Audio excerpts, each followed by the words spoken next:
Welcome to the Dr. Pat Show. Talk radio to thrive by.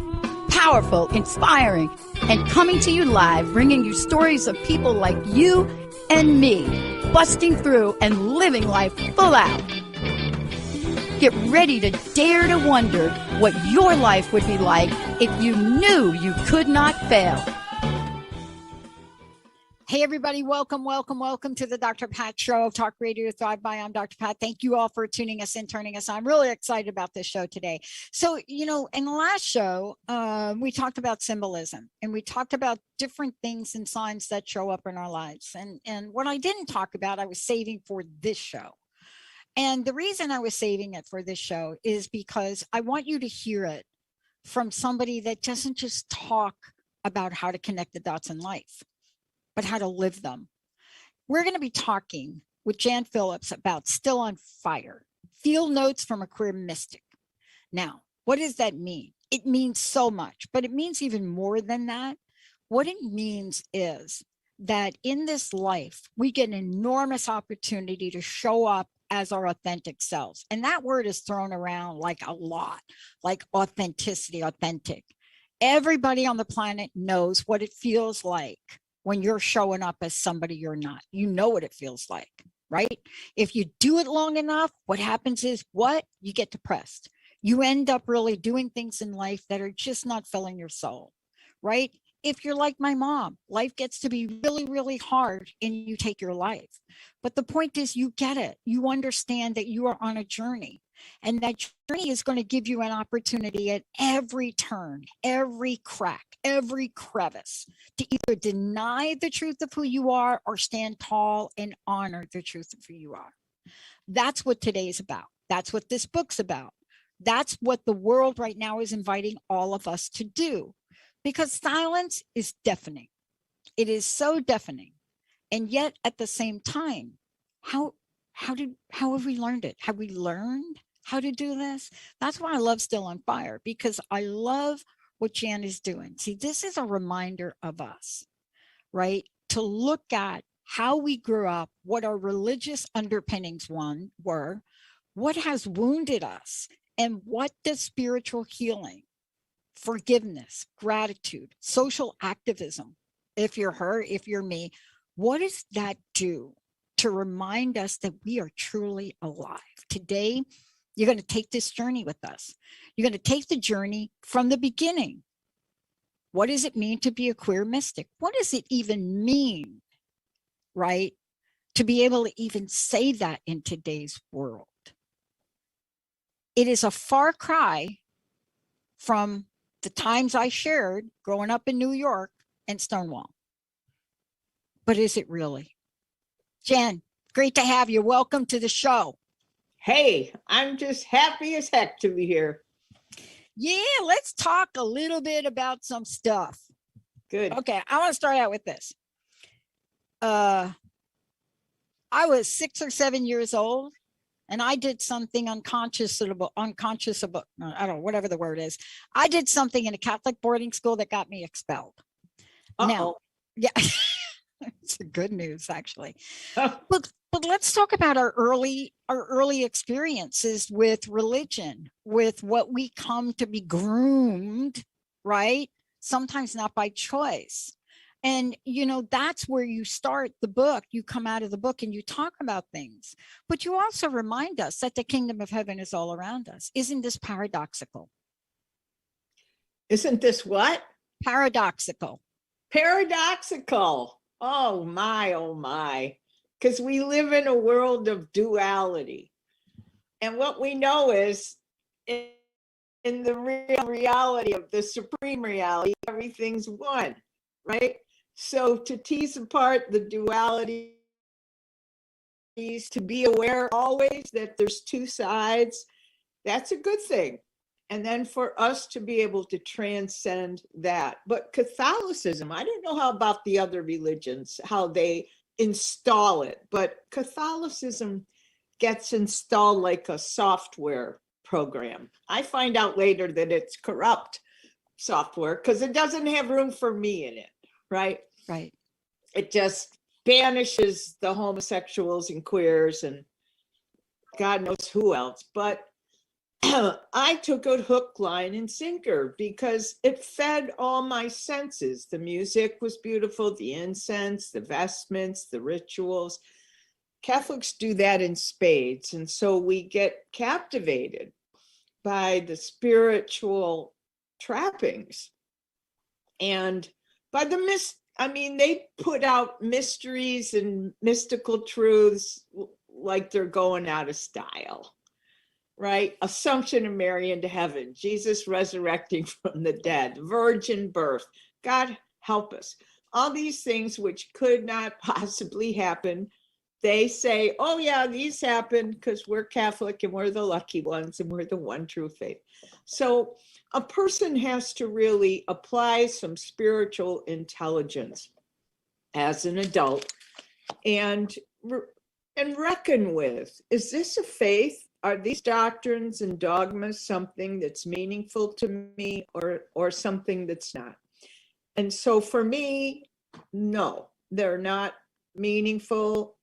I appreciate from my youth that I was introduced to the great mysteries, but that religion, it banished me. I'll tell you what, I couldn't get absolution from my confessor as long as I continued to live a gay life.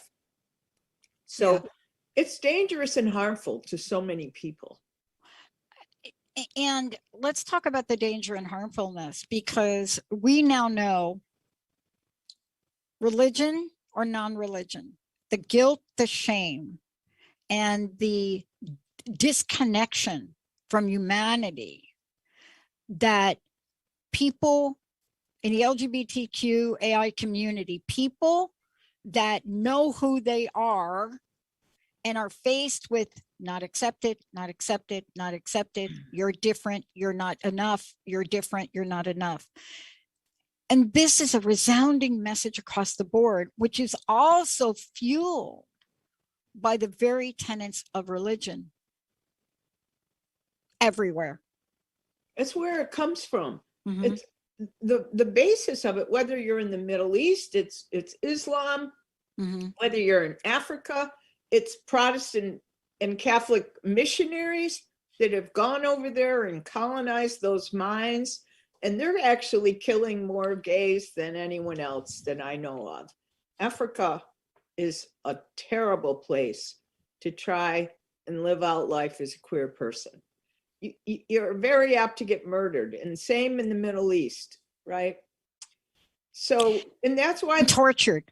That's why gay teenagers are so at risk right now, that, they're 4 times more likely to commit suicide than a little straight kid. Because we know, you sense it coming in. It's like in the air we breathe is homophobic particles. Mm-hmm. And let's talk about this, because you and I both share something in common. We've been saved. And I don't mean saved religiously, but saved by another person who understood sort of a part of our journey, who had a sense of who we were and saved us from the ultimate action of taking a life or taking our own lives, right? And, when we think about that, it shapes us. What happened to you? What was the path you went on that somebody saw your pain and reached out and gave you a hand? Well, I was sick. I was 12 when I became suicidal, because that was the early reckoning as we advanced towards puberty and finally figure out, oh my God, I fall in love with girls. I knew that was bad news. So I decided I should take my own life, because everywhere you look, there's no safe place. The church thinks gays are bad. The whole culture does. Families do. It's everywhere you look. There's nobody saying, you're okay, honey. So I'm in 6th grade, depressed as all get out, walking with my head down, considering how am I going to kill myself. And my nun, Sister Helen Charles, thinks something's wrong with me and she's going to figure it out and save my life, which I don't know that she figured it out, But she called my mom and said, we're going to try this thing on your daughter. It's called positive reinforcement. And my mom wasn't all that enthusiastic because she was one of 14 kids, and you don't want to pick one out and, put all this praise and affirmation in their path. But the nun did it in spades over and over every day. Oh, Jan, what a great athlete you are. You're so bright. You're such a good poet. You're a great artist, all this and that. First, I thought she was crazy, but she kept doing it. And so I don't know how long it took. Let's just say a month in, I woke up one day and it had happened. That sad, sick little caterpillar had turned into a butterfly because of Sister Helen Charles. And that was a day I decided to be a nun, because it was like when I connected the dots, how come now I realize I'm beautiful, I'm intelligent, I'm a leader, I'm a strong person, I'm okay. It's because of Sister Helen Charles. What's the thing about her? I don't know. They must have a magic wand underneath that habit, but I'm going to be one because nuns save kids' lives. So I had to wait for 6 years because I was 12, and at 18, I entered the convent. But the good news is at 18, I entered the convent. The bad news was I was still queer. So that could not work in there, because we know, what do we do? What do women do at age 18? We explore our sexuality, begin to want to be touched and embraced. We want to understand the mystery of, sexual relationships. So biologically, I couldn't help myself, right? So of course I fell in love with a novice right off the bat. And in the convent, that doesn't work. They have all these schemes. You have to read the book in order to see how weird they got and why I was forced into somebody's bedroom because my superiors were so, I don't know, short-sighted. But I think they actually escalated. I was going to say, after reading it, I was going to say, like the opposite, happened right there. Exactly. Right? You can no longer see this novice. You can't look at her. If you pass her in the hall, keep custody of the eyes, only look from her knees down. It was like, are you kidding me? Never go into her bedroom, never talk. It was like, oh man, I got to figure out my way around this. Well, absence makes the heart grow fonder, but even more so, when we're talking about this, you say this several times in the book in different ways. These practices, these principles are really archaic in so many ways. And, I was talking the other day, I was doing a show on racism, and we were just talking, and I said, it's really interesting, the fascination of where we are today. And I made a comment that I got a bunch of emails about. And I said something like, there are multiple generations that don't know what it's like not to have freedom. Multiple generations of women, I only talked about women, that don't quite understand or haven't quite experienced yet what it's like to walk into a room and have your boss start at every meeting with a dirty joke, or walk into a room and have somebody put something on your desk because you're part of the gay community, or worse than that, do something horrific to you, or live in fear every time you walk down your neighborhood, right? You have the potential of having a Matthew Shepard experience, or have never had to stand and say, I'm sitting in a bar that you've just invaded, and you are not going to handcuff me and put me in your paddy wagon. You're not going to do that. On the other hand, we have generations now that have come forward and said, we're going to fight for the right to do this. But part of this is understanding the spiritual journey as you've described in the book, because I think we have the illusion that the fight is over, but your book says still on fire. What fires you up every day? Well, two things. One, from the inside, I get fired up in a very positive way in my spiritual practice. I start out every morning, get up, light the candle, and my cup of coffee right on the bedstand. You have to reimagine the divine every day because our brains have been so wired by the culture that the default mode is God is outside us. So I'm rewiring my brain, but I do it every single day. And I claim and profess that God is the oxygen in my blood, God is the air in my lungs, God is the air that I breathe. And so I don't have any image any longer of the Sistine Chapel image where there's two men, of course, God and Adam. I think they should cover that Sistine Chapel with mirrors. People seeking God should only see themselves. So that fires me up in the morning because sometimes it's like having an invisible dance partner. But I am so in love with that. It's like my creative collaborator, right? Mm-hmm. Greater than me, but still I am that. It is me. We are one. So what we're creating in the world is positive, light-filled, and passionate. So I'm on fire about that in a positive way. And then after my practice is over, then I go to my email and read the news. So I get CNN headlines, I get all the headlines. And now I'm in fire for other reasons. Right. Right. And we have to identify, there's so many travesties occurring. We have to identify which one is it, which one has my name on it. Because if you're in a room with 5 people and you say, what global crisis is most breaking your heart open? Someone's going to say puppy mills. Someone will say whales. Someone will say the plastic in the ocean. Right? I might say rainforest. The other day I said rainforest. It was in my prayer time. I just said rainforest. And usually I try to figure out before I get out of bed every day, what am I going to do that's going to be of service? Because I offer my prayers, works, joys, and sufferings of this day. I offer my service. I want to use my body in the service of something good.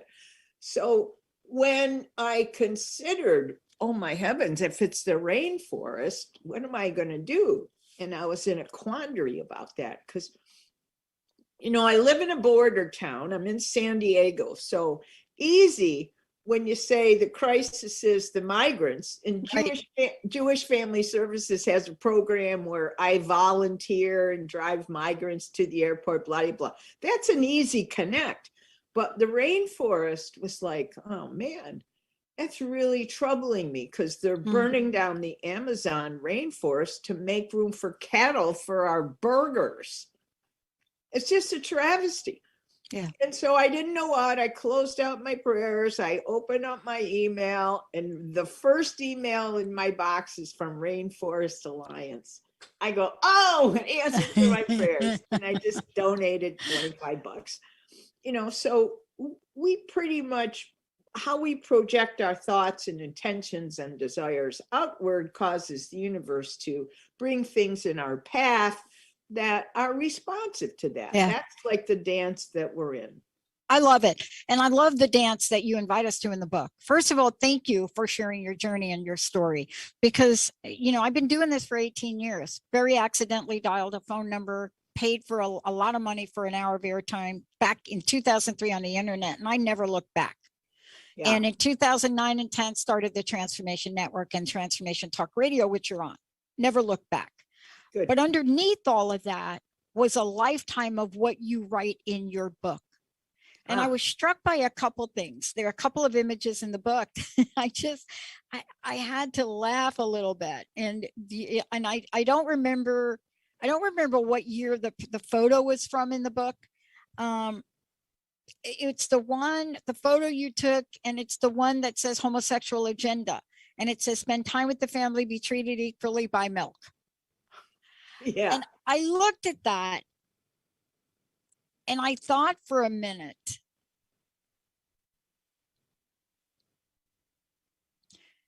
this is going to sound odd.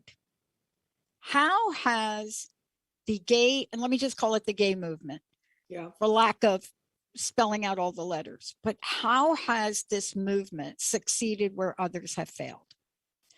And I said that the other day, and people were like, no, it didn't. I said, understand what I'm saying. I didn't say we are there. I'm not saying we got there yet. You know, it's the question, are we there yet? No, we're not there yet. But what is it that has happened to turn things around in my lifetime that I never thought I would see? From the moment I heard Gloria Steinem in a protest rally, just arguing with the Once Now organization and making the statement, we are, just Gloria with the big glasses, we are all lesbians. What? And I got to interview her later. But when I saw this sign, I had to reflect today on what happened to move the dial as quickly as it moved. And I'm not saying we didn't take one step forward and two step backs. Yep. But for you and I to be doing a show and talking about exactly what we're talking about and talking about it unapologetically, Yeah. and for you to share your story has to be foundational cement for what we need to build, right? Yes. You know, people started coming out big time. That happened when Gloria Steinem first took the stage, and now was founded by Betty Friedan. Yeah. They called us lesbians the Lavender Menace, and they implored us to not show up as gay women. Totally. The Lavender Menace. But lesbians did not do that. We did not behave, and we took our places at the table as lesbians. And that did not hinder the movement. I didn't recall Gloria Steinem said we're all lesbians. Yeah, that was her response when the National Organization of Women didn't want lesbians to join. Good for her. Like, what were we going to do? Have to sign an affidavit? But, you know, the question for me is in the underpinnings of really staying the course. And what I love about the conversation in your book is we're talking about not trading in our spiritual journey because of what somebody else says, what somebody else does, what laws get passed, what laws don't get passed, but finding our spiritual home. And, you know, for me, I can, every time I do a talk on spirituality, I refer to myself, my life, as a spiritual hitchhiker. That's me. That's a good one. I couldn't find my place. But this book and what you're writing gives us reason not to give up. Well, recall I was 20 years spiritual homeless. That I get excommunicated in 1969. In 1989, my psychic nun friend says, Jan, your life can never work if you don't have a spiritual practice. It can be ordinary, but it can never be extraordinary. You can never fulfill the reason you came to earth if you do not have a spiritual practice. So 20 years of nothing but kind of rage, I'd say, rage, anger, disillusion, disenchantment about all things religion, just not even on my radar. You know, did pagan ceremonies with witches, you know, for lack of anything else. And when I started my spiritual practice, that was the first time it started happening to me that I felt like a satellite dish to supreme intelligence. Yeah. It says, you know, Emily Dickinson has this great line, the only news I get is bulletins all day from immortality. And when I read that, I thought, oh, Emily, she's a mystic. She takes her bulletins from immortality all day and transforms them into 13,000 poems. She's agoraphobic. She's scared, afraid to even go out of her bedroom practically. But she writes like in a torrent, and she creates beautiful, mysterious poetry. And so for me, every day, I sit there with my hands like this, saying, I'm your satellite dish. I'm receiving you. Speak to me. Hello, I'm taking the call. This is our time. You know, it's not like that hour out of the day is the only time I'm getting pelleted, penetrated by thought from mind at large. That happens 24/7. But tuning in is the essential ingredient. So if you do not, imagine this, you fall madly in love with somebody, and that person calls you and says, we're so madly in love, I can't wait to see you. When can we have our powwow? And you say, sorry, I don't have time. It's just like, what? That doesn't make any sense. If you're truly in love with someone, you make time, right? People say to me all the time, I don't have time to meditate. And I'm like, oh, I don't have time to talk to you. Right? Who's in charge of your time? That's what I want to know. Time is all we have. We're born, we have time, we die. So if you give your time to somebody else, if you let somebody else determine what you're going to do, well, God help you. Yeah, I got to tell you, we're going to take a short break. When we come back, we're going to jump right to the 100th monkey, because, you know, there's so much to speak with you about, because the life, the story, the journey, the service, the pilgrimage, there is a level of life's path that you demonstrate and show in this book. I mean, there are many, many things that people can say about it, but Still on Fire is a message for where we're living in now. It is a time we're living in now. I have started an informal survey, and every time I mention it, everybody on my team, their eyes roll. They're like, here, she's going to bring it up again. She's just going to talk about it again.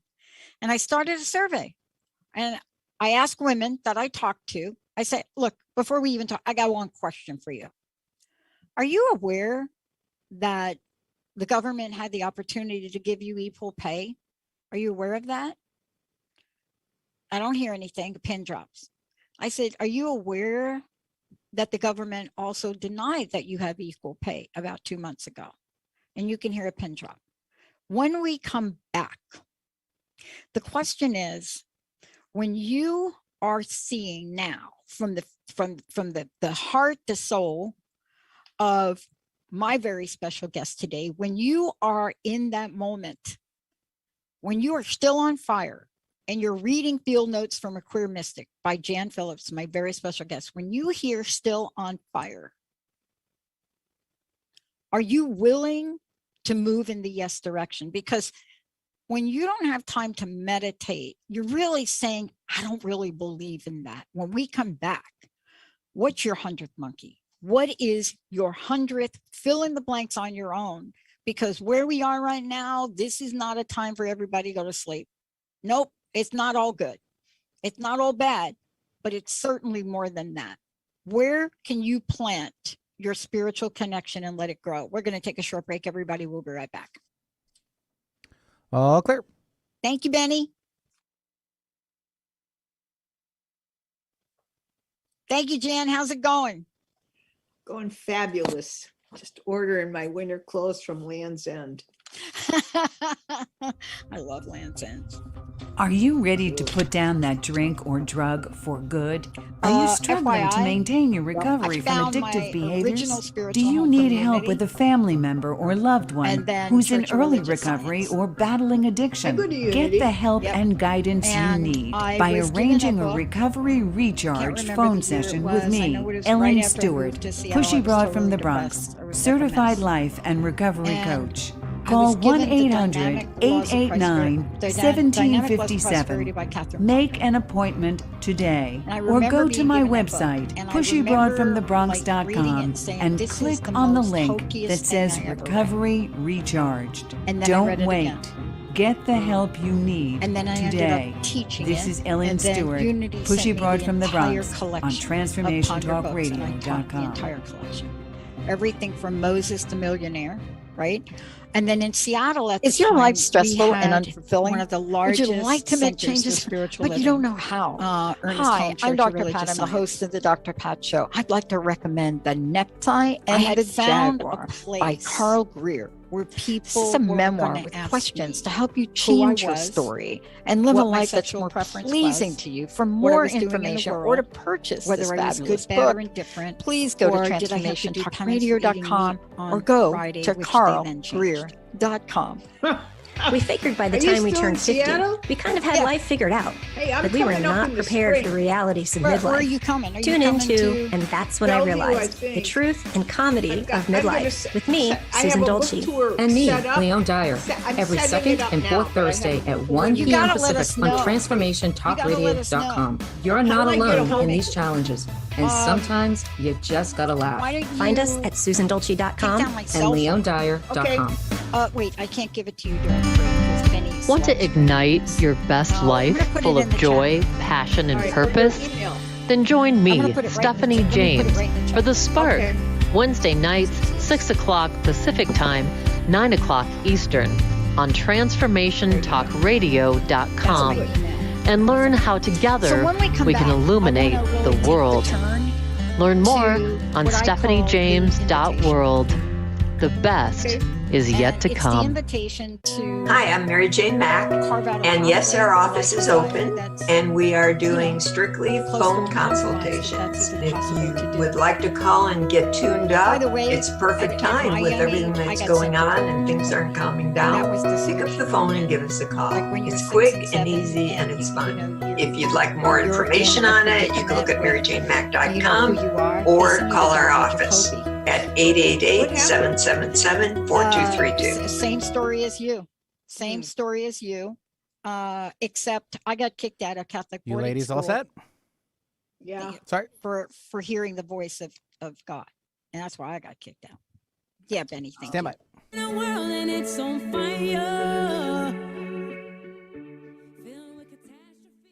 Hey, everybody, welcome back. It's so great to have all of you tune us in and turn us on. Unity Books has brought us Still on Fire, Field Notes from a Queer Mystic, Jan Phillips, my very special guest today.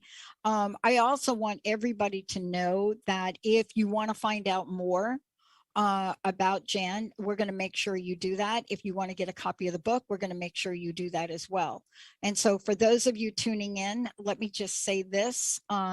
You can go to janphillips.com. That's Jan, Jan, Phillips with an S.com.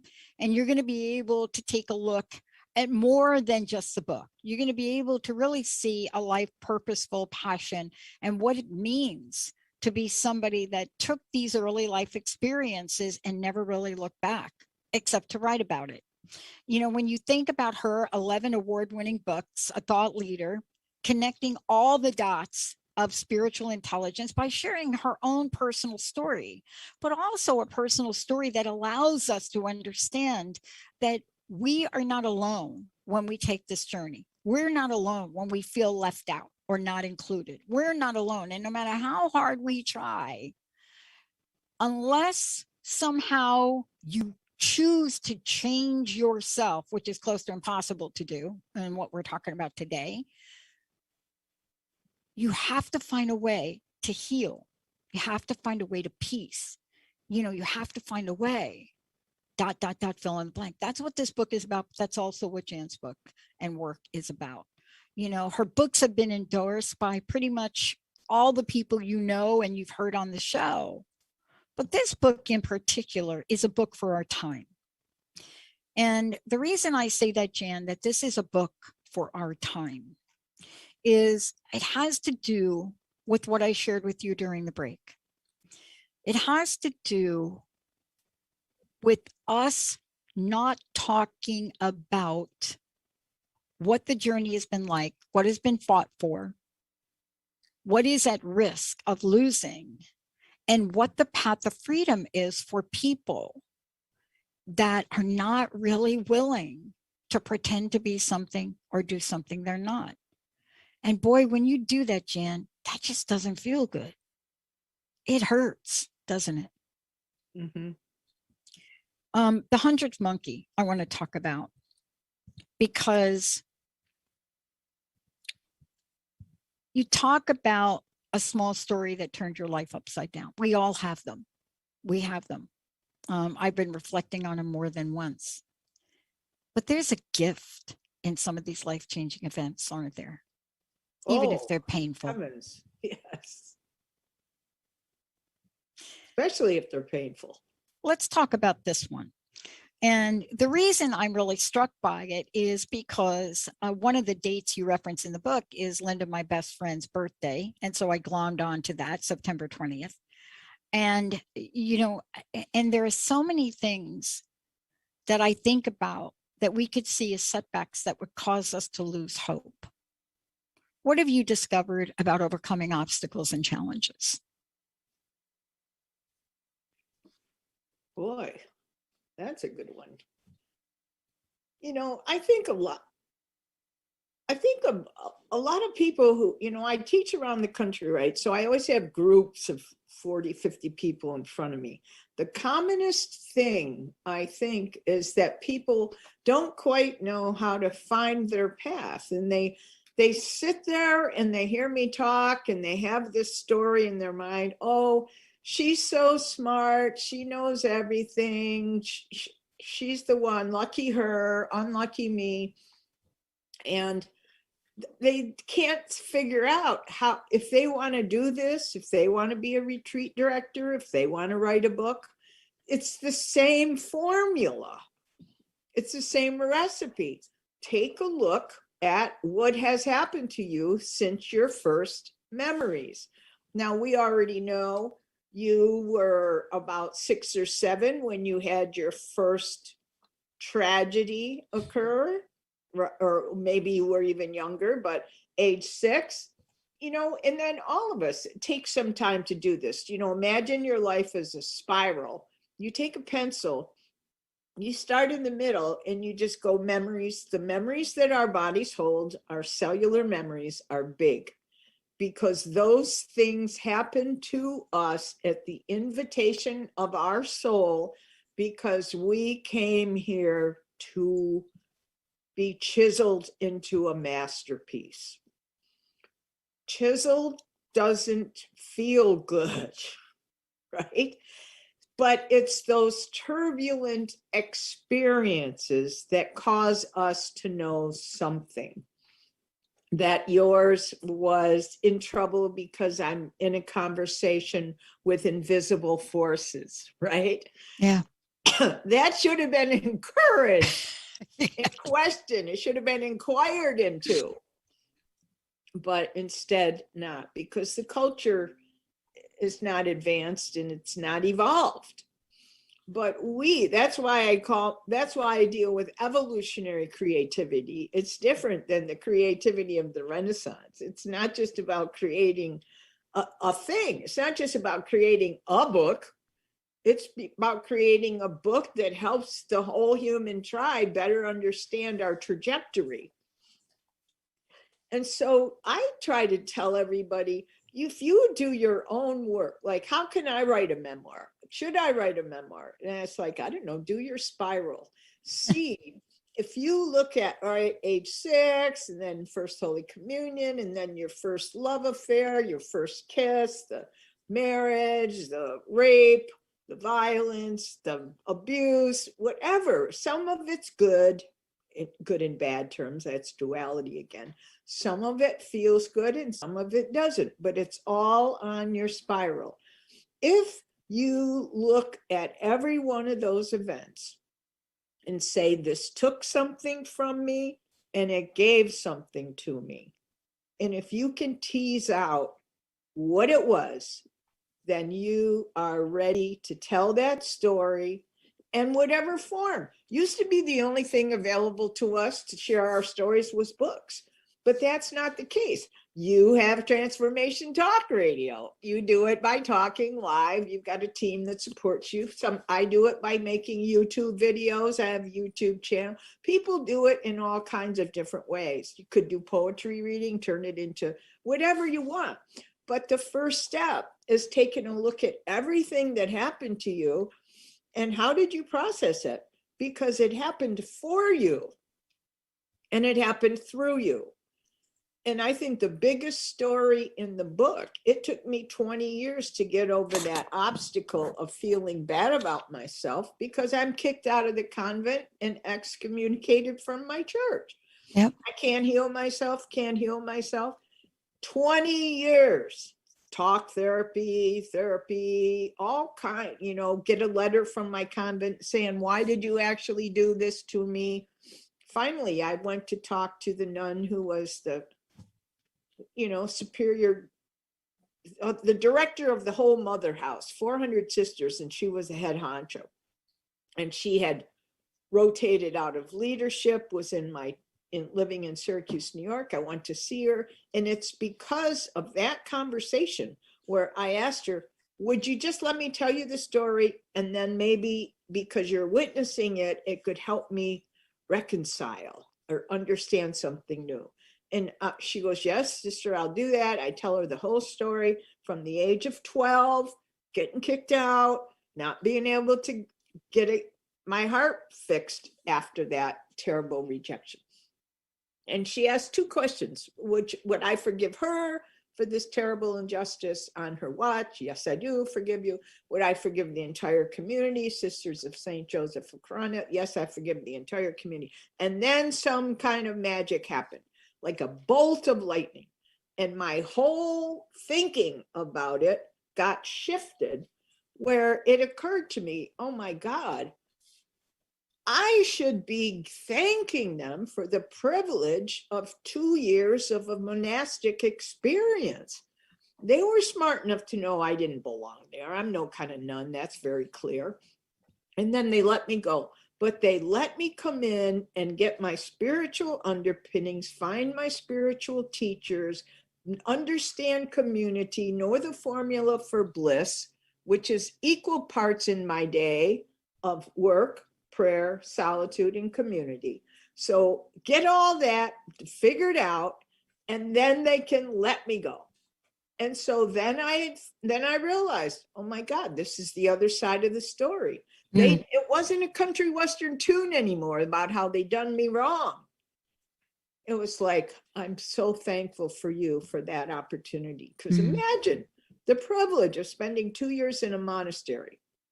And then driving home, I have this other discovery, which is I saw every juncture where I made decisions in that novitiate that would get me kicked out. I did kiss Sister so-and-so. I did slip into her bedroom. I did smoke cigarettes in the woods. I did steal wine. Right? So that's how I know now. Life just doesn't happen to us. It happens through us and it happens for us. And so you look at your stories and figure out that, and you can sit in the winner's seat. Yeah, I love that you share that, because I think that's one of the greatest discoveries that we can make, is to understand that we are active players in our lives. Yeah. Good, bad, ugly, whatever it looks like, whatever you want to call it, we are the active player in our lives. I used to talk about my job loss from the phone company as I lost my job. Now, when I look back, is I created the scenario to leave there because I was meant to leave there. I was never meant to retire from that place. That was not going to be my life's path. And if I needed to be,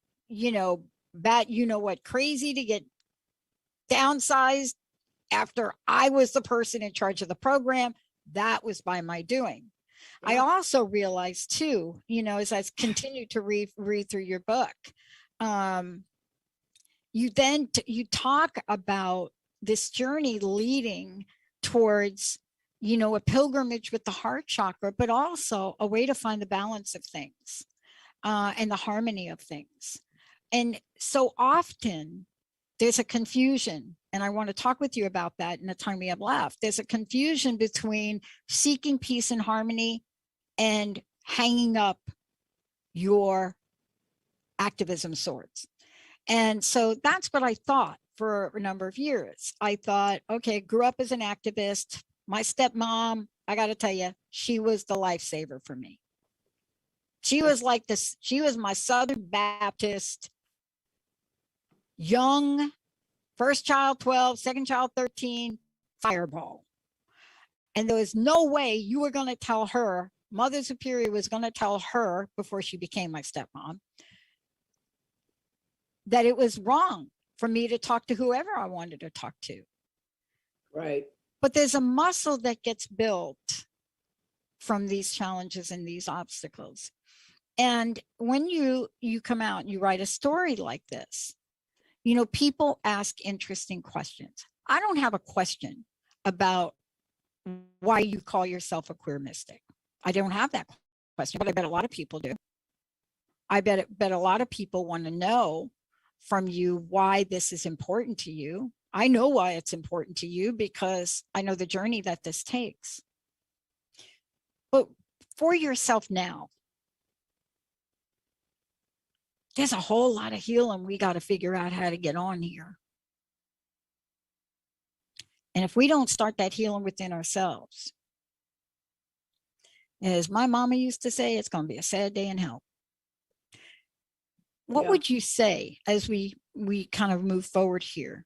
What would you say to people that have yet to find the power of their heart chakra? Well, first off, however we are, period, is perfect. That we're an expression. I think of, you know, Teilhard de Chardin talked about the materialization of the divine, Yeah, the divinization of matter, right? So that cycle is going on all the time. I think of, you know, how energy, there's only energy, and it takes two forms. It's either a wave or it's a particle. When it's a wave, you can't see it. When it's a particle, you can, because it's material. And so I'm the particle version of the divine wave. When you see it, it's us, it's Earth, it's the cosmos is the breath of God, right? And I think of God as supreme intelligence, and I think of the mother as supreme love. And intelligence and love got married and had a baby, and that's the cosmos. And we're the baby. mm-hmm. And so we cannot do anything really that's going to trip that up. By default, we are divine beings, right? The only thing this earlier is letting other people dissuade us from doing the real right thing. You know, no parent wants their kid to be gay because their thought is, uh-oh, they're in danger. Everybody knows gays are in danger. That's what it's about. It's not so much about, oh, I think it's very knee-jerk. Oh no, the world's not a safe place for my kid. So let this be a phase, Jan. Get through this phase quick and hurry up and get married, right? Because I want you safe. It's well-intentioned, but if anybody tries to discourage you from the path you want to go on, you know, I even asked the nun, the woman who I was lovers with in our adult lives and lived with for 5 years. She was my high school English teacher. And nothing ever happened when I was a teen, but she taught me, and I said, I'm going into the convent. Will you be my sponsor? And she said, no, you don't want to go into the convent because it'll kill you. They'll break your spirit. It's not the place for you. She knew better than I did. But I was like, no matter what you say, I'm going. And if you don't be my sponsor, I'll find someone who does. So I was headstrong at that early age because my whole agenda was save kids' lives, right? And so that nun tried really hard. If I had had a weak moment, or for whatever reasons thinking somebody else knows better about my life than me, I would have said, all right, maybe I'll be a nurse or a teacher. But no. And so it's important for all of us, particularly women, to figure out what we love to do, and then learn to do that well, and then do it in the service of the people. Yeah. And so that's the invitation to all of us. We came here to be great. We came here to be a light in the world. And so if you are of the opinion that you're not the light in the world that you want to be, it's probably because you've accumulated so much debris from other people's bad thoughts. It's what I talk about in my TED Talk, right? And it's like this: we're all born like 100-watt bulbs. We're all the same illumination.